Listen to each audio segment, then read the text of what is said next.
గౌరవ ప్రధానమంత్రి నరేంద్ర మోడీ గారు, గౌరవ రాష్ట్ర ముఖ్యమంత్రి నారా చంద్రబాబు నాయుడు గారు, ఉప ముఖ్యమంత్రి పవన్ కళ్యాణ్ గారు, కేంద్ర రాష్ట్ర మంత్రుల ఆధ్వర్యంలో నిన్న ఘనంగా భోగాపురం అంతర్జాతీయ విమానాశ్రయం ప్రారంభించారు. చాలా సంతోషించాం, లోక్సత్తా నుంచి ఆహ్వానించాం కూడా. అయితే ఇక్కడ చిన్న పొరపాటు జరిగింది. ఈ పొరపాటు విజయనగరం జిల్లా ప్రజల మనసును గాయపరిచింది. మొదటి నుంచి రాష్ట్ర కేంద్ర ప్రభుత్వం చెప్పింది భోగాపురం అంతర్జాతీయ విమానాశ్రయం అని పేరు చెప్పారు. అందుకే భోగాపురం విజయనగరం జిల్లాలో ఉన్న ప్రజలు భోగాపురం ప్రాంతంలో భూమినిచ్చారు. 2750 ఎకరాలు ఎందుకు ఇస్తారు? వాళ్ళ పిల్లలకు ఉద్యోగాలు వస్తాయని, మా పేరు పెడతారని, విజయనగరం జిల్లా కీర్తి ప్రతిష్టలు ప్రపంచంతా వెళ్తాయని ఇచ్చారు. దయచేసి ఇప్పుడు ఏం చేశారు? ప్రారంభోత్సవం వచ్చేటప్పటికి ప్రభుత్వం ఒక గొప్ప విచిత్రమైనటువంటి ప్రకటన ఇచ్చింది.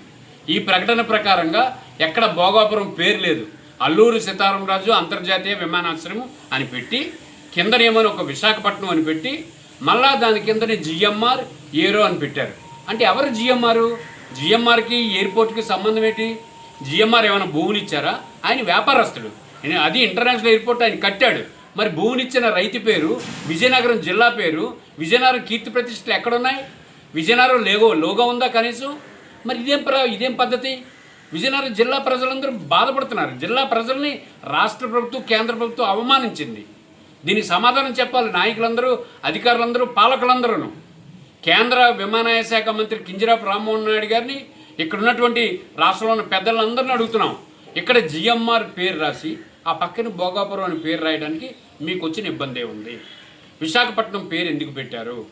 అసలు ఈ లోగో ఒకవేళ పెట్టాలి, మరో లోగో పెట్టకూడదు అనుకున్నప్పుడు పక్కనే Bhogapuram international airport, Alluri Sitaramaraju airport అని పెట్టినప్పుడు భోగాపురం అని పేరు పెట్టడానికి మీకు వచ్చిన ఇబ్బంది ఏంటి?